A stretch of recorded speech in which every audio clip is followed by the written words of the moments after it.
कभी सोचा है इस दुनिया में ऐसी भी चीजें मौजूद हैं जिनका वजूद ही इंसान की समझ से परे है।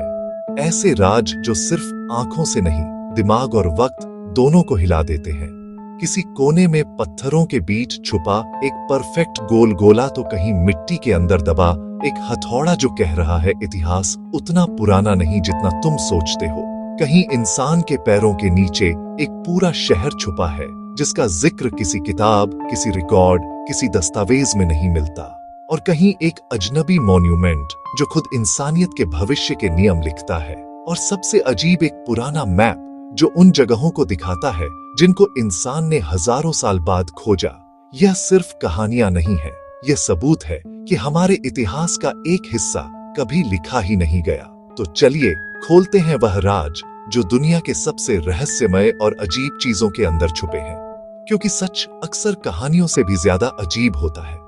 दोस्तों, अगर आपने अभी तक हमारे इस चैनल को सब्सक्राइब नहीं किया है तो जरूर सब्सक्राइब कर लें, क्योंकि आपके एक सब्सक्राइब से हमें बहुत मोटिवेशन मिलता है और हम आपके लिए ऐसी और वीडियोस बनाते रहेंगे। तो चलिए वीडियो शुरू करते हैं। Number 1, the stone spheres of Costa Rica.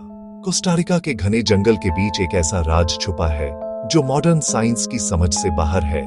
सैकड़ों की संख्या में बिल्कुल गोल पत्थर जो दिखने में कुछ फुटबॉल जितने छोटे और कुछ एक इंसान से 3 गुना बड़े लगते हैं।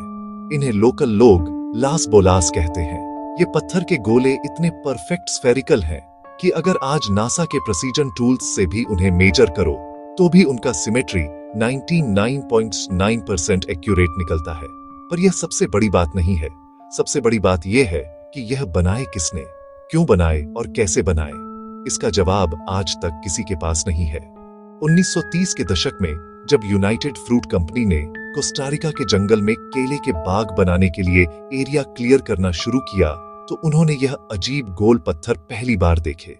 वर्कर्स ने समझा शायद इनके अंदर सोना होगा और उन्होंने कुछ स्फीयर्स को डायनामाइट से उड़ा दिया, लेकिन अंदर कुछ भी नहीं निकला। बस एक और सवाल, ये पत्थर यहाँ आए कैसे? आर्कियोलॉजिस्ट ने जब इन्हें स्टडी किया तो पता चला कि यह स्टोन्स ग्रेनोडायोराइट नाम के हार्ड वोल्केनिक रॉक से बने हुए हैं जो उस रीजन में नेचुरली मिलता ही नहीं। मतलब किसी ने इन पत्थरों को किलोमीटर दूर से यहां लाया और फिर उन्हें परफेक्ट शेप में पॉलिश किया। पर 500 से 1000 साल पहले जब ना मशीन थी ना मेजरमेंट टूल्स, तो फिर इतना एक्यूरेसी कैसे पॉसिबल था? कुछ रिसर्चर्स कहते हैं कि ये डिक्विस कल्चर के लोगों ने बनाए थे जो एक एंशिएंट प्री कोलंबियन सिविलाइजेशन थी, लेकिन उनके पास ऐसे टूल्स नहीं थे जो ग्रेनाइट को इस लेवल तक शेप कर सके। और सबसे पजलिंग बात, उन सिविलाइजेशन के रिकॉर्ड्स या राइटिंग्स कुछ भी नहीं मिले। सिर्फ ये गोले, जैसे किसी ने उनके एक्सिस्टेंस का एक साइलेंट सिग्नेचर छोड़ दिया हो। कुछ आर्कियोलॉजिस्ट्स कहते हैं कि ये एस्ट्रोनॉमिकल मार्कर्स थे, शायद प्लैनेट्स के मूवमेंट या साल्स्टेस को मार्क करते होंगे। कुछ कहते हैं ये स्टेटस सिंबल्स थे पावर और प्रेस्टीज दिखाने के लिए, लेकिन कुछ लोग कुछ और ही मानते हैं। एक थ्योरी यह भी है कि ये गोले एक लॉस्ट एडवांस्ड सिविलाइजेशन के बचे हुए प्रूफ हैं, शायद अटलांटिस जैसे किसी एंशिएंट टेक्नोलॉजिकली एडवांस्ड कल्चर का पार्ट। और कुछ लोग तो कहते हैं ये एक्स्ट्रा टेरेस्ट्रियल आर्टिफैक्ट्स हैं। उनका परफेक्टली राउंड शेप और अनएक्सप्लेन्ड प्लेसमेंट ऐसा लगता है जैसे किसी ने डेलिबरेटली अर्थ पर पैटर्न बनाया हो, जैसे कोई मैसेज छोड़ा गया हो। आज कोस्टारिका के हर जंगल, फील्ड और टाउन के पास ये गोले मिलते हैं, लेकिन कोई पैटर्न नहीं, कोई राइटिंग नहीं, कोई इंस्ट्रक्शन नहीं, बस परफेक्ट साइलेंस। यूनेस्को ने इन्हें वर्ल्ड हेरिटेज साइट डिक्लेयर किया, लेकिन मिस्ट्री वहीं की वही है। एक पूरा कल्चर गया, सब रिकॉर्ड मिटा दिए गए और सिर्फ ये पत्थर के गोले रह गए जो टाइम, टेक्नोलॉजी और लॉजिक सबको चैलेंज करते हैं। ये सिर्फ एक आर्कियोलॉजिकल डिस्कवरी नहीं है, ये एक अनआंसर्ड क्वेश्चन है जो हमसे कहता है तुम समझते हो, तुम सब जानते हो, लेकिन पुरानी दुनिया तुमसे कई गुना ज्यादा एडवांस्ड थी। Number 2, London hammer. 1940 का दशक था। अमेरिका के स्मॉल टाउन लंदन टेक्सास के पास एक कपल मैक्स हान और उनकी वाइफ एम्मा पिकनिक के लिए निकले थे। जब वो एक स्मॉल रॉक लेज के पास घूम रहे थे तो एम्मा को कुछ अजीब दिखा। एक वुडन हैंडल जो एक पत्थर के अंदर घुसा हुआ था, जैसे किसी ने हैमर को मोल्टन स्टोन में डालकर जमा दिया हो। क्यूरियस होकर उन्होंने वह पत्थर उठाया, घर ले आए। जब उसे तोड़कर देखा तो सबको शॉक लग गया। अंदर एक प्योर आयरन का हैमर हेड था। और उसका एक हिस्सा अब भी रॉक के अंदर फ्यूज्ड था। पर सबसे बड़ी बात, वो पत्थर आज से 10 करोड़ साल पुराना निकला। साइंटिस्ट्स ने कहा यह इम्पॉसिबल है, क्योंकि अगर हैमर सच में उस रॉक के साथ नेचुरली फ्यूज हुआ है तो इसका मतलब यह हुआ कि हैमर बना था प्री हिस्टोरिक एरा में, जब ना इंसान थे ना सिविलाइजेशन। लेकिन हैमर क्लियरली मैनमेड था। उसका वुडन हैंडल कार्व्ड था और आयरन हेड परफेक्टली शेप्ड। मतलब एक मॉडर्न टूल एक एंशिएंट पत्थर के अंदर बंद। यह समझ के लॉजिक ही हिल गया। जब एक्सपर्ट्स ने हैमर को टेस्ट किया तो और शॉकिंग फैक्ट सामने आए। हैमर के आयरन हेड में 96% प्योर आयरन और सिर्फ 2% क्लोरीन और सल्फर था। यह प्योरिटी लेवल मॉडर्न मेटलर्जी से भी अचीव करना मुश्किल है। और करो बिल्कुल जीरो, उसका वुडन हैंडल फॉसिलाइज हो चुका था। मतलब वो मिलियंस ऑफ ईयर्स पुराना था, जैसे लिविंग वुड स्टोन बन गया हो। लेकिन क्वेश्चन ये है, अगर हैमर इतना पुराना है तो किसने बनाया था? कौन सी सिविलाइजेशन जो हमसे भी पहले एग्जिस्ट करती थी? साइंस कम्युनिटी ने इस पर काफी डिबेट की। कुछ लोग कहते हैं ये कंक्शन प्रोसेस का रिजल्ट है, जिसमें हैमर लेटर टाइम में पत्थर के अंदर जाम गया होगा। पर फिर भी हैमर का मटेरियल और फॉसिलाइजेशन प्रोसेस समझ नहीं आया। कुछ रिसर्चर्स और थ्योरिस्ट्स कहते हैं कि यह प्रूफ है out on of place artifact का। मतलब ऐसे ऑब्जेक्ट्स जो ह्यूमन हिस्ट्री के टाइमलाइन को चैलेंज करते हैं। क्या यह किसी लॉस्ट एडवांस्ड सिविलाइजेशन का टूल था जो मिलियंस साल पहले अर्थ पर थी? क्या यह टाइम ट्रेवलर का छोड़ा हुआ ऑब्जेक्ट है जो गलती से प्री हिस्टोरिक एरा में चला गया? या फिर क्या यह सब एक एंशिएंट एलियन प्रेजेंस का प्रूफ है? आज यह हैमर एक म्यूजियम में रखा है, सोमरवेल काउंट म्यूजियम टेक्सास में, जिसे लोग द लंदन आर्टिफैक्ट के नाम से जानते हैं। साइंटिस्ट्स आज भी डिवाइडेड है। कुछ कहते हैं यह नेचुरल कोइंसिडेंस है और कुछ कहते हैं यह एक हिस्ट्री ऑल्टरिंग डिस्कवरी। लेकिन एक चीज पक्की है, यह हैमर इंसान के घमंड को तोड़ देता है। क्योंकि अगर यह सच में मिलियन साल पुराना है तो इसका मतलब है हमसे पहले भी कोई था जो मेटल को शेप देना जानता था, जो टूल्स बना सकता था और फिर बिना निशान छोड़े गायब हो गया। द लंदन हैमर एक छोटा सा हथौड़ा जो पूरी ह्यूमन हिस्ट्री को झकझोर के रख देता है। Number 3, लोंग्यू caves, China. चाइना के जेजियांग प्रोविंस के एक छोटे से गांव शियान बेकुन में 1922 में कुछ लोकल विलेजर्स बोर हो रहे थे। उन्होंने सोचा, यहाँ एक पुराना पोंड है जो हमेशा पानी से भरा रहता है, देखते हैं कितना गहरा है। उन्होंने पानी निकालना शुरू किया और जब पानी धीरे धीरे कम होने लगा तो उन्होंने देखा नीचे कुछ पत्थर के स्टेयर्स जैसे बनावट है। उन्होंने पानी पूरा खाली किया और सामने आया एक ऐसा मैनमेड स्ट्रक्चर जो पूरी दुनिया के लिए एक आर्किटेक्चरल एनिग्मा बन गया। पानी के नीचे छुपी थी एक मासिव अंडरग्राउंड केव। एक नहीं, पूरे 24 जॉइंट केव्स जो सब ग्रेनाइट रॉक में मैन्युअली कार्व की गई थी। और हर एक केव इतनी बड़ी थी कि अंदर एक पूरा 3 स्टोरी बिल्डिंग आ जाए। इन केव्स की हाइट 30 मीटर तक थी और टोटल एरिया 300 स्क्वायर मीटर्स। सबसे हैरान करने वाली बात, एक भी केव कोलैप्स नहीं हुई, ना कोई नेचुरल क्रैक, ना कोई कंस्ट्रक्शन फॉल्ट। एक परफेक्ट सिमेट्री, जैसे किसी ने एक ही आर्किटेक्ट के अंडर यह सब बनवाया हो। लेकिन यह हुआ कैसे? ग्रेनाइट रॉक को कार्व करना आज के मॉडर्न मशीनन्स के बिना ऑलमोस्ट इम्पॉसिबल है। फिर 2000 साल पहले के लोगों ने यह कैसे किया? चीनी आर्कियोलॉजिस्ट ने जब इन केव्स का कार्बन डेटिंग किया तो उनका एस्टिमेशन आया ये किन डायनेस्टी 200 BC के टाइम के हैं। पर इतने बड़े प्रोजेक्ट के बारे में चाइना के किसी हिस्टोरिकल रिकॉर्ड, किसी रॉयल डॉक्यूमेंट, किसी टेक्स्ट में एक भी मेंशन नहीं। इतनी मासिव कंस्ट्रक्शन और एक भी लिखा हुआ सबूत नहीं। इम्पॉसिबल लगता है। हर वॉल और सीलिंग पर एक यूनिक पैरेलल चिजल पैटर्न बना है, एकदम सेम एंगल, सेम स्पेसिंग, जैसे मशीन से कट किया गया हो। और यह पैटर्न हर केव के हर कॉर्नर में एग्जैक्टली सेम है, जैसे किसी ने प्रेसीजन लेजर से कार्व किया हो। रिसर्चर्स कहते हैं कि अगर ये केव्स मैन्युअली बनाई गई होती तो कम से कम 1 million cubic metre rock remove करना पड़ता, जिसका मतलब है 8000 लोग 20 साल तक नॉन स्टॉप काम करना पड़ता। लेकिन कोई टूल, कोई डेब्री, कोई एविडेंस कहीं नहीं मिला।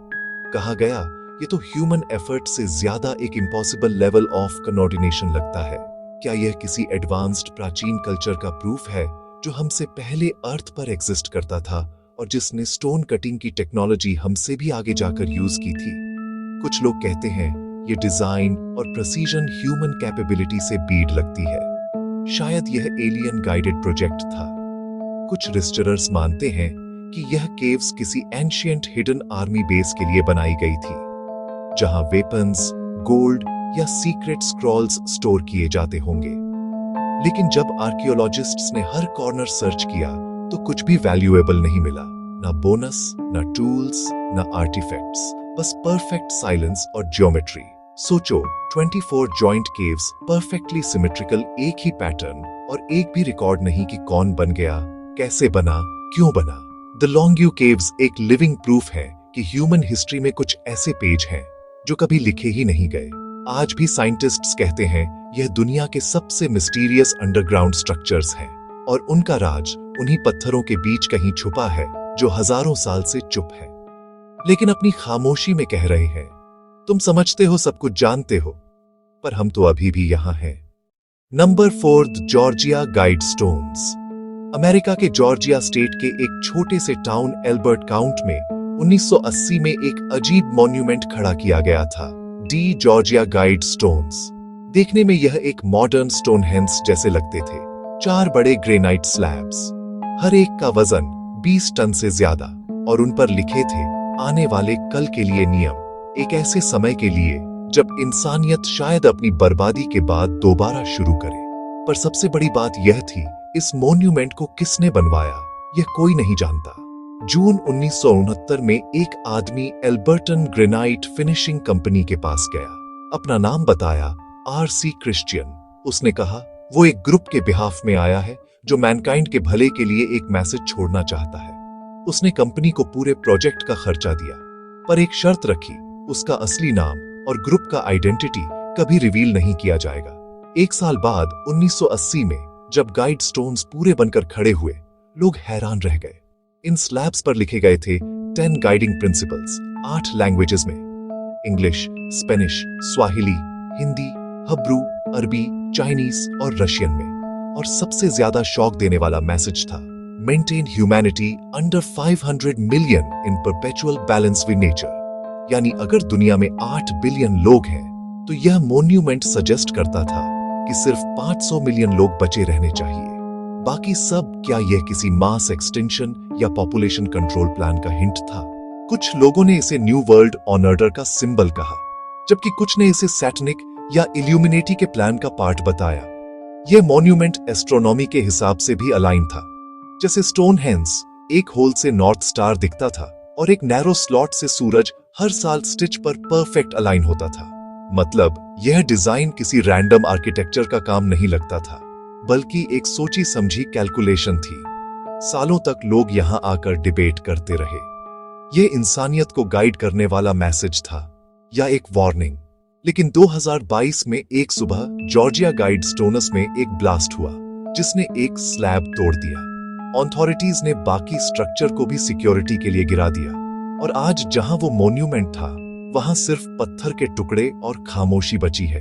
फिर भी सवाल वही है, क्या यह मॉन्यूमेंट किसी एंशिएंटो प्रोफेसी का पार्ट था या किसी मॉडर्न सीक्रेट सोसाइटी का वार्निंग मैसेज? और सबसे बड़ा आर.सी. क्रिश्चियन कौन था, आज तक कोई नहीं जानता। Number 5, the Piri Reis map. साल था 1513, जगह थी कॉन्स्टेंटिनोपल, आज का इस्तांबुल।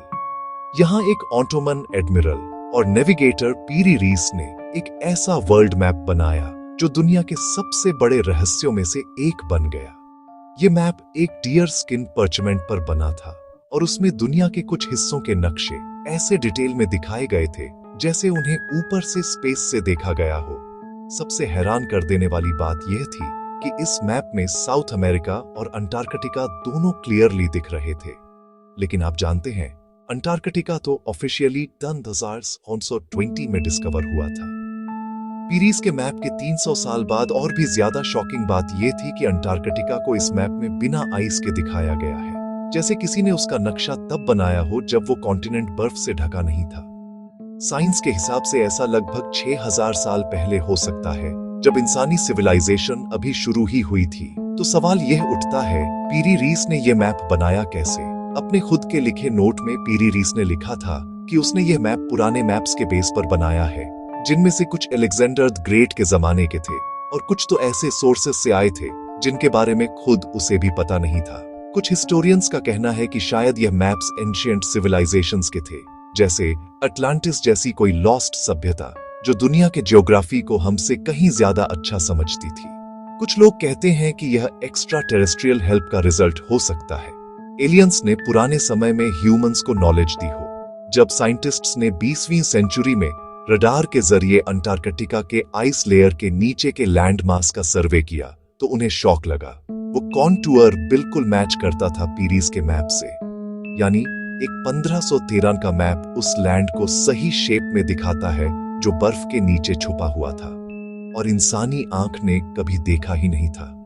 क्या पीरी रीस ने बस पुराने मैप्स कॉपी किए थे, या उसके पास कुछ ऐसे एंशिएंट रिकॉर्ड्स थे जो किसी लॉस्ट सिविलाइजेशन ने बनाए थे, या फिर यह मैप उन्हीं लोगों का बचा हुआ सबूत है जो हमारे प्लैनेट को तब जानते थे जब हम खुद जंगल में रहते थे। आज भी पीरी रीस मैप एक अजीब रिमाइंडर है कि कभी-कभी हिस्ट्री हमसे झूठ नहीं बोलती, बल्कि हम ही उसके कुछ चैप्टर्स पढ़ नहीं पाते। और शायद इस मैप के लाइनों के बीच कहीं लिखा है, हम सिर्फ पहली सिविलाइजेशन नहीं